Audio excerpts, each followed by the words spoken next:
कहानी शिक्षा से बढ़कर कोई धन नहीं। एक राजा थे, उन्हें पशु पक्षियों से बहुत प्यार था। वे पशु पक्षियों से मिलने के लिए वन में जाते थे। हमेशा की तरह एक दिन राजा पशु पक्षियों को देखने के लिए वन में गए। अचानक आसमान में बादल छा गए और तेज बारिश होने लगी। बारिश होने के कारण उन्हें ठीक से कुछ दिखाई नहीं दे रहा था।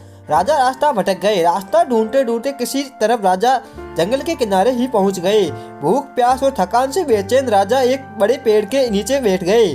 तभी राजा को उधर से आते हुए 3 बालक दिखाई दिए। राजा ने उन्हें अपने पास बुलाया। आओ बच्चों, मेरी बात सुनो। तीनों बालक हंसते खेलते राजा के पास गए। तब राजा बोले, मुझे बहुत भूख प्यास लगी है, क्या तुम मेरे लिए भोजन और पानी ला सकते हो? बालक बोले, हाँ, हमारा घर पास में है, हम अभी जाके घर से भोजन और पानी लेकर आते हैं, आप बस थोड़ा सा इंतजार कीजिए। तीनों बालक दौड़ के गए और राजा के लिए भोजन पानी लेके आए। राजा बालकों के व्यवहार से बहुत खुश हुए। वो बोले, प्यारे बच्चों, तुमने मेरी भूख और प्यास मिटाई है। मैं तुम तीनों बालकों को इनाम के रूप में कुछ देना चाहता हूँ।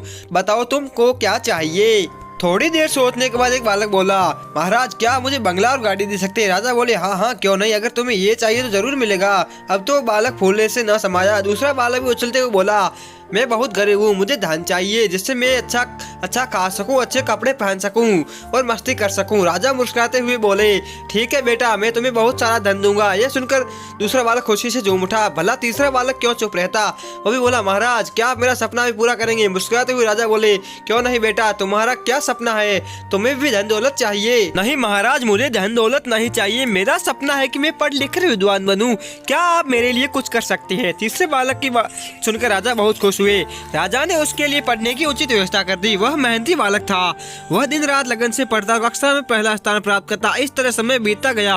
वह पढ़ लिख कर विद्वान बन गया। राजा ने उसे राज्य का मंत्री बना दिया। बुद्धिमान होने के कारण वो सभी का आदर सम्मान करने लगा। उधर जिस बालक ने राजा से बंगला और गाड़ी मांगी थी, अचानक बाढ़ आने से उसका सब कुछ पानी में बह गया।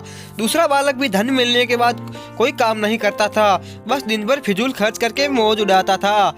लेकिन रखा धन कब तक चलता? एक समय आया, उसका सारा धन समाप्त हो गया, फिर वह गरीब हो गया। दोनों बालक उदास होकर अपने मंत्री यानी उसी दोस्त के पास मिलने दरबार में आए। वे दुखी होकर बोले, मित्र, हमने बड़ी भूल कर दी। राजा से गिफ्ट मांगने में हमारा धन, बंगला, गाड़ी सब कुछ नष्ट हो गया। अब हमारे पास कुछ नहीं बचा है। मित्र ने समझाते हुए कहा, किसी के पास धन दौलत हमेशा नहीं रहता। धन तो आता जाता रहता है, सिर्फ शिक्षा है हमेशा हमारे पास रहती है। धन से नहीं बल्कि शिक्षा से हम धनवान बनते हैं। दोनों बालकों को अपनी गलती पर पछतावा हुआ। उन्होंने तय किया, मेहनत करके पढ़ाई करेंगे और अपने जीवन को सुख ही बनाएंगे।